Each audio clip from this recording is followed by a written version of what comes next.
Today's story is about an average American family living the American dream, or so they thought. A husband and wife with 3 beautiful young children who had just purchased their supposed dream house. However, the series of events that would follow over the next few years would leave a lot of questions and a lot of people wondering just what was lurking inside 657 Boulevard. Before we get to the rest of our story, if you enjoy the video or learn something new, make sure you roundhouse that like button. Follow it up with an uppercut to the subscribe button, and don't forget to ring that tiny bell.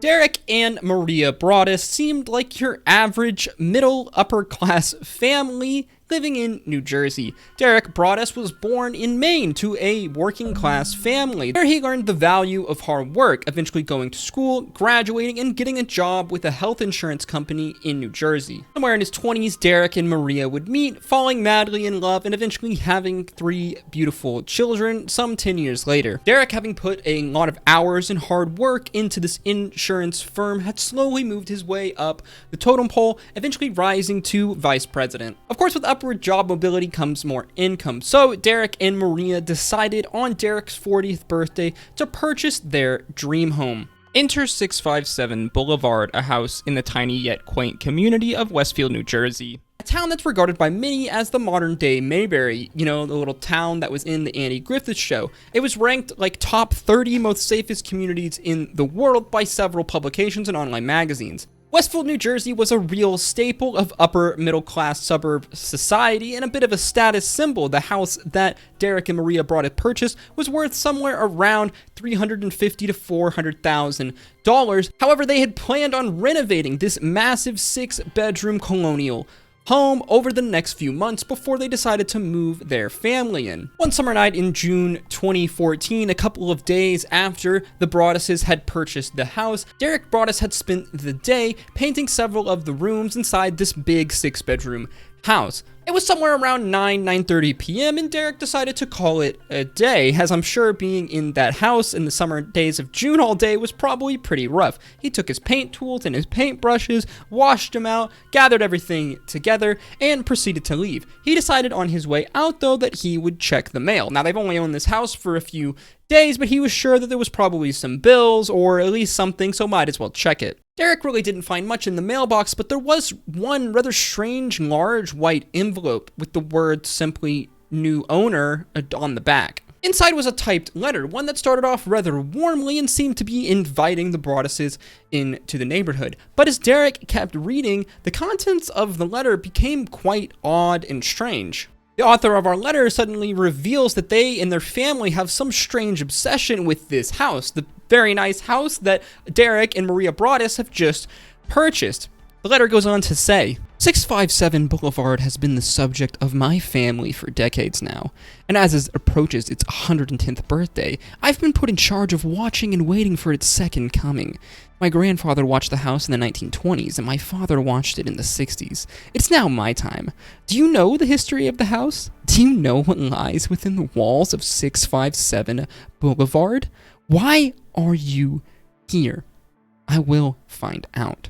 Derek was quite acceptably taken aback by this message. I mean, unknown letters are weird, especially one written like this, but if someone were to tell me that they had been watching my house for maybe centuries, I'd start to feel a little freaked out. Derek would continue to read, though, and to his shock and horror, it seemed that whoever had written this letter, seeming to threaten that they were going to watch their house, had already been watching. I see that you already flooded 657 Boulevard with contractors so that you can destroy the house as it was supposed to be. Bad move. You don't want to make 657 Boulevard unhappy.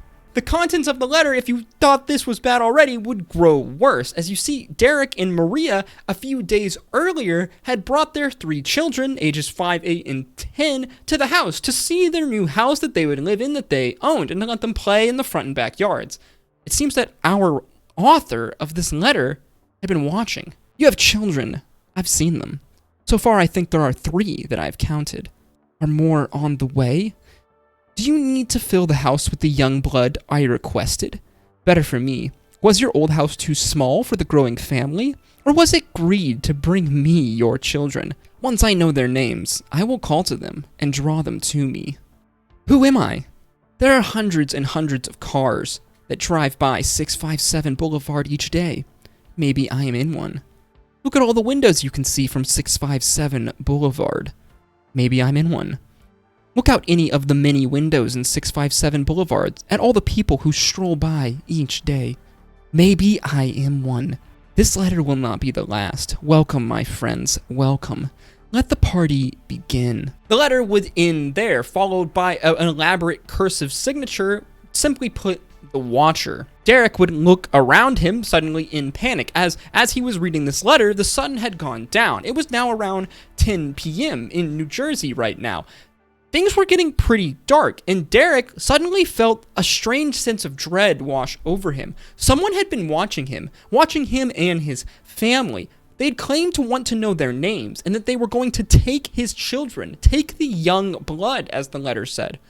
Derek, in a panic, didn't know what to do. He spun around, running back to the house, making a straight beeline for the door. He'd close it, slam it, locking the doors behind him, and then running to the 6 bedrooms of the house, turning off all of the lights. From here, Derek would dial 911, calling the local police officers. A few minutes later, they would send an officer out to speak to Derek, who was quite shaken, obviously, from the strange letter. He would show the letter. Reportedly, the officer responded simply with, "What the f***?"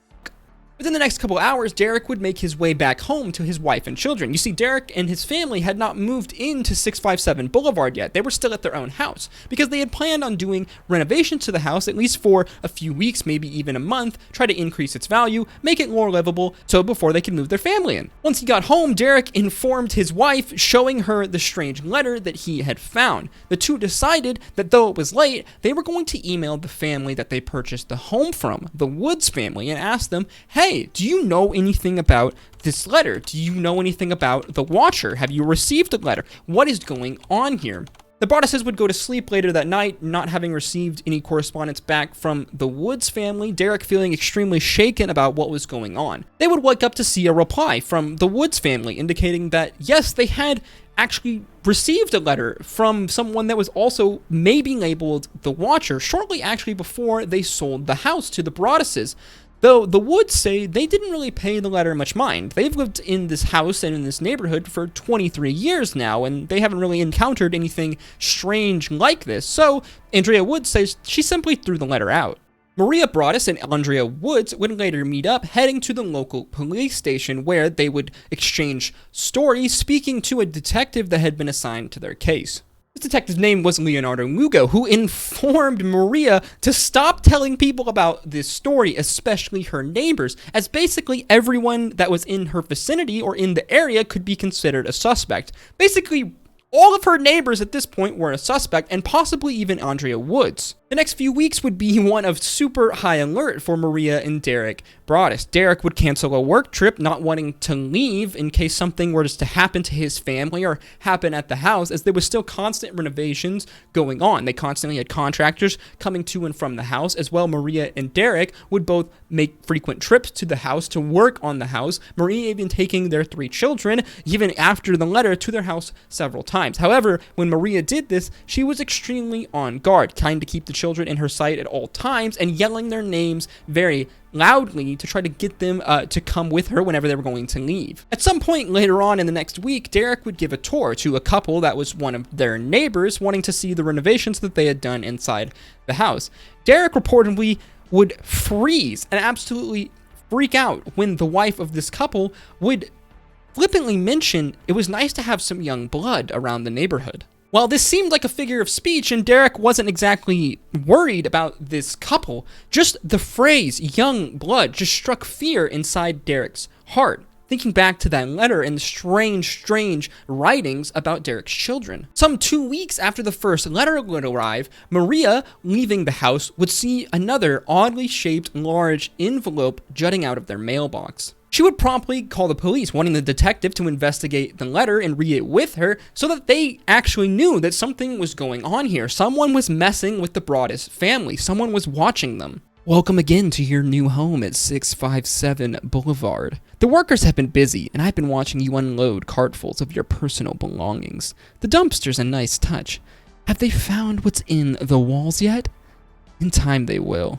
This letter would continue in the strange rambling writings of the first Watcher letter, but like the first one, the second one continued to get worse as it was written. You see, in this letter, the Watcher addressed the Broadduses by their names this time. Though the name was misspelled, it seems as though the Watcher was nearby, close enough to hear their name, Broaddus, named out. To make matters even worse, the Watcher would go on to name the 3 children of the Broadduses by their nicknames, not their legal names, that Maria Broaddus had been shouting. Was the Watcher there whenever Maria Broaddus had been yelling for her children? This letter sure seems to indicate that they were. Pleased to know your names now, in the name of the young blood you have brought to me. You certainly say their names often. 657 Boulevard is anxious for you to move in. It's been years and years since the young blood ruled the hallways of the house. Have you found all of the secrets it holds yet? Will the young blood play in the basement, or are they too afraid to go down there? I would be very afraid if I were them. It is far away from the rest of the house. If you were upstairs, you would never hear them scream. Will they sleep in the attic, or will you sleep on the second floor? Who has the bedroom facing the street? I'll know as soon as any of you move in. It will help me to know who is in which bedroom, then I can plan better. All of the windows and doors in 657 Boulevard allow me to watch you and track you as you move through the house. Who am I? I am the Watcher, and have been in control of 657 Boulevard for the better part of 2 decades now. The Woods family turned it over to you. It was their time to move on, and kindly sold it when I asked them to. I pass by many times a day. 657 Boulevard is my job, my life, my obsession. And now you are too, Broaddus family. Welcome to the product of your greed. Greed is what brought you the past 3 families to 657 Boulevard, and now it has brought you to me. Have a happy moving day. You know I'll be watching. Derek and Maria would promptly stop bringing their kids to the home after the arrival of the second letter, and wow, do I not blame them. Having their nicknames written down in the letter must have absolutely horrified the 2 parents. As well, there are all these strange mentionings of things in the walls. What would they find in the walls of 657 Boulevard? And how did this person seem to know so much about their home?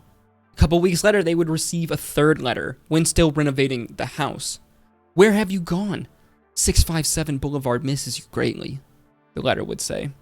At this point, it seems to the Broadduses and the police that this has to be one of their neighbors. There's just too much detail about the home and the goings-on around it for it to be someone who's not close by for long periods of time. They would bring Detective Lago to the home, showing him the different elements that the letter had mentioned. Apparently, the letter had mentioned something specifically about an easel in the backyard. However, this easel that rested in the backyard was at an angle that was very hard to see except from certain points throughout the neighborhood, leading the detective to believe that yes, this also must be one of their neighbors. Derek and Maria's first suspect were the Langford family, their directly next door neighbor that had a porch that looked directly to where this easel could have been. They seemed to have the best line of sight for things going on in the backyard of the Broadduses family. The Langford family had lived in Westfield, New Jersey at this home since the 1960s. The police would bring in Michael Langford from the Langford household for questioning, but little was gained as it seemed like Langfield didn't know anything about the letters or what was going on. The police, though, seemed to be running out of ends. They unfortunately told the Broadduses that there really wasn't much they could do at this point. The letters were typed, and they couldn't really identify anyone from the signature. As well, everyone that they had questioned so far didn't seem to know anything about it. They just couldn't do anything. There just wasn't enough evidence. Obviously, this infuriated Derek and Maria Broaddus, who believe that their children and their family are being threatened at this point. They've put off moving into their brand new home that they're doing renovations on because of the threats that have going on. It's been almost 3 weeks, a month now since they originally purchased that home, and they still haven't moved in for obvious fears of what's going on. Now, Derek and Maria, being afraid for their children and their lives, supposedly, would start their own investigation as the police investigation would fall flat. Derek would eventually hire a bunch of private investigators. As well, he would cover his house in webcams and security cameras, trying to document anyone that would seem suspicious. Possibly Derek could get an eye and figure out who the watcher is by monitoring his house 24/7. Now, Derek still suspected the Langfords since they've been in the neighborhood since the 1960s. This kind of matches up with what the letter said, that there was a family, a household family that had been watching the household at 657 Boulevard since generations. As well, Derek would examine the earshot range from the households around their home to try to determine how far away you could be and still hear Maria yelling their children's nicknames, as obviously the person that knew the children's nicknames, so they must have been close enough to hear it. As we said earlier, Derek and Maria would go on to hire a private investigator as well as a number of former FBI agents to do threat assessments, as well as to look into their neighbors and see if potentially this is anyone around them that's doing this. Ultimately, nothing would pop up with the Langford families. However, the former FBI agent would determine that whoever was the author of the letter had been an older person, as they used a number of kind of grammatic tics, as well as like language that is more familiar with someone of a certain age, an elderly person, someone in their 40s or older. The FBI agent that did the threat assessment didn't think it was likely that the watcher would follow up on any threats against the Broaddus' family. I did note that the letters seemed to hold some sort of resentment or anger towards potentially wealthy individuals. As we said, the Broaddus has continually been doing renovations on the house. In doing so, they were basically increasing the value of the house. The house is crying from all of the pain it's going through. You've changed and made it so fancy. You're stealing its history. It cries for the past and what it used to be, in the time when I roamed its halls. The 1960s were a good time for 657 Boulevard, when I ran from room to room, imagining the life with the rich occupants there. The house was full of life and young blood. Then it got old, and so did my father. But he kept watching until the day he died. Now I watch and wait for the day when the young blood will be mine again. The FBI agent encouraged the Broadduses to look into possibly former housekeepers or someone with some kind of personal vendetta that has an association with the house. But the Derek and Maria were still obsessed with their neighbors, the Langfords. Derek seemed completely convinced that this had to have been them. As like we said, they've been there since the 1960s. They have a view and can be in earshot of a lot of the things that are going on. So Derek believed that it had to have been them. Michael Langford would again be taken in by the police, but nothing would come of it, prompting his wife to think that the police were harassing them. Broaddus was so convinced that he even sent a letter coordinated with the police to the Langford's home, indicating that they had planned on destroying the house, hoping to prompt them into doing some kind of action. If they actually were the watcher and this was their reasoning, surely they would act. But nothing came of it. The investigation would continue on, but ultimately it was just dead ends. One of the house painters that the Broadduses had employed said that they saw a strange old man sitting in a set of lawn chairs not far, staring directly at the Broadduses. As well, police found a couple of registered sex offenders nearby, but ultimately nothing was dug up. The investigation would continue to go dead through the end of 2014. Now, this is a good series of months after the Broadduses had purchased the house, and they still haven't moved in for genuine fear of what was going on with the house. Yet they continued to make renovations to it, increasing the value for their potential move-in. Maria Broaddus had no intention of letting her children stay in that household, especially not when they were still receiving strange letters, threatening her children, even naming them, and no suspect was yet to be found. And the letters still didn't stop. 657 Boulevard is turning on me. It is coming after me. I don't understand why. What spell did you cast on it? It used to be my friend, and now it is my enemy. I am in charge of 657 Boulevard. It is not in charge of me. I will fend off its bad things and wait for it to become good. It will not punish me. I will rise again. I will be patient and wait for this to pass and for you to bring the young blood back to me. 657 Boulevard needs young blood. It needs you. Come back. Let the young blood play again, like it once did. Let the young blood sleep in 657 Boulevard. Stop changing it and let it alone. To make matters worse, the Broadduses had sold their original home shortly after purchasing 657 Boulevard. So currently they were staying with Maria's parents, but they were still paying the mortgage and property taxes on 657 Boulevard, as well as they were still doing renovations for the home. The Broadduses had done their best not to let the story out to their friends or to any of their neighbors. Being asked by some of their friends, Derek would simply tell them legal issues is why we haven't moved into the home. Ultimately, though, about 6 months after they had purchased the home, the Broadduses decided to sell 657 Boulevard.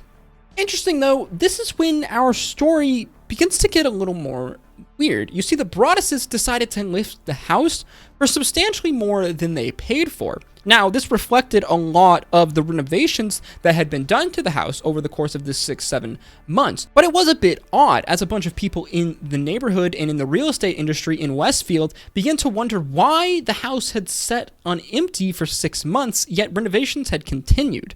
Obviously, this raised a bunch of questions for potential buyers of the house, as they wanted to know what was going on. Eventually, the Broadduses would decide to show the letters to potential buyers to let them know exactly what was going on. But they would not reflect the asking price for their home. And so when they received a number of substantially lower bids than what they were asking for, they declined them. And if the Broadduses wanted to get rid of this house so badly and this problem, why wouldn't they simply accept these bids? The Broadduses would attempt to sell the home once more, holding a number of open houses, pertaining a number of interested buyers, but eventually every one of these buyers would back out once they saw the letters. It just seemed like the Broadduses couldn't sell the home, especially not for the price that they wanted for it.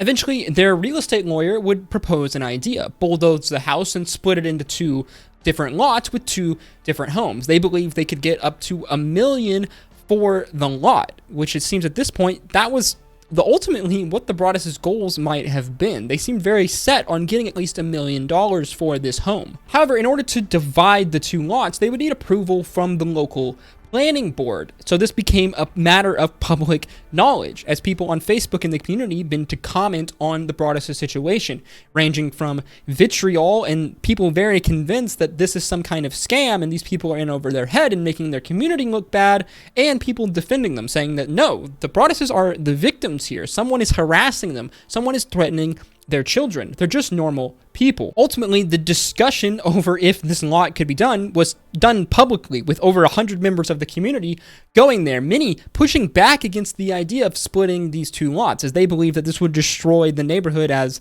they knew it. Ultimately, though, at 11:30 p.m., the Broadduses would be denied for their application, forced again to decide, what do we do with this house? How do we sell this house? A few days later, though, the Broadduses would receive some good news, as they had been in touch with a family who was willing to rent the home. However, there was a clause in their rental contract that allowed them to break their lease if they received any letters. Of course, a few weeks later, the tenant would come to Derek Broaddus, a letter in hand. The letter simply saying, "Violent winds and bitter cold. To the vile and spiteful Derek and his wench of a wife, Maria." This letter would be received around 2.5 years after the first Watcher letter, from basically out of the blue, as they hadn't seen a Watcher letter for some point. But the letter would go on, saying, "You wonder who the Watcher is? Turn around, idiots. Maybe you even spoke to me, one of the so-called neighbors who has no idea who the Watcher could be. Or maybe you do know and are too scared to tell anyone. Good move." The letter would go on to mention the renters who had moved into the house and say that something bad was going to happen to Derek and Maria Broaddus. Time would pass, though, and almost 3 years since the first Watcher letter had been received, the story in the town of Westfield had slowly come to a stop. People no longer seemed to give much heed to the strange house, the one that had scared so many people years before. However, the Broadduses were still stuck with this house and paying for the property taxes constantly, as they just couldn't seem to sell it. However, Christmas Eve 2017, a bunch of strange letters would go out to the community of Westfield. A bunch of anonymous handwritten letters to a variety of the Broadduses' most vitriol critics in the neighborhood. Derek later in an interview, when questioned about these anonymous letters, would admit that he had in fact wrote them. He said that he was upset by the way that people were treating him and his family, and they just couldn't see the real human element that was going on here, that they were being targeted, that he felt that his kids were in danger, yet people all around his community and on the internet would say horrible, awful things for him. Really not a great look though for Derek, seeing as anonymous letters had been synonymous with the Watcher up until this point, and now Derek was on record saying that he had handwritten these anonymous letters and taken them out and delivered them to his former neighbors. Watcher had been purportedly obsessed with the Broaddus family, but it seemed now that Derek and his wife had become obsessed with the Watcher. Ultimately, in 2019, the Broadduses would sell the house of 657 Boulevard to the Carr family for a reported $400,000 loss. Now, I don't know how exactly these figures are calculated, but we know they paid somewhere around $450,000 for the house. So possibly they sold it for about $50,000. I don't know if this is taking into account all of the renovations that they've done. All we know is that they suffered a hit on this house. Efforts have been made to get in contact with the Carr residents, but they have not taken any interviews, and it seems that no more letters from the proposed Watcher have been found at this point. So what is the verdict on the house of 657 Boulevard and the mysterious Watcher who seemed to have gone silent? Now, we don't know for sure, but I sure am leaning on the idea that this was some kind of scam set up by the Broadduses. It very much seemed like they wanted to make money on their house. Now, why would they want to make money so badly on their house if they were very worried about a potential crazy lunatic who's sending letters and possibly threatening their children? Why would money be your number one option? Why wouldn't you have sold the house for a loss earlier? As well, we've seen that Derek seems to have a propensity for writing anonymous letters, so it's not too far out of the possibility that they were the ones who wrote the letter from the very beginning, possibly writing the very first letter, sending it to the Woods family before they even purchased the house, knowing that they could potentially try to sue them for not revealing the letter if they didn't show it, also setting up a chain of historical events saying that, look, the letter started before we even got here. Now, this is just my speculation and my theory. Nothing is confirmed, but it is important to note that the Broaddus family reached a deal with Netflix recently to do a Netflix special series, a Netflix special show about their house and their experience within the house, a series titled The Watcher. Ultimately, though, we just don't know what happened at 657 Boulevard. We don't know if anything was ever found within the walls, as Maria and Derek Broaddus never actually lived within the house, and from my knowledge, they never actually checked. So far, we haven't heard anything from the new owners of the home, which would indicate to me that nothing is exactly wrong with the house itself. This seems like some sort of potential PR stunt or some kind of ploy to make more money, some kind of potential scam. Now, I don't know for sure, so I'm going to leave it up to you guys to make your own thoughts about the Watcher, about 657 Boulevard, and about the Broaddus family. What do you think? Let me know in the comments down below. If you enjoyed this spooky story, make sure you like, comment, and subscribe. More strange and odd stories on the way. Until next time, stay safe out there. It's a spooky world.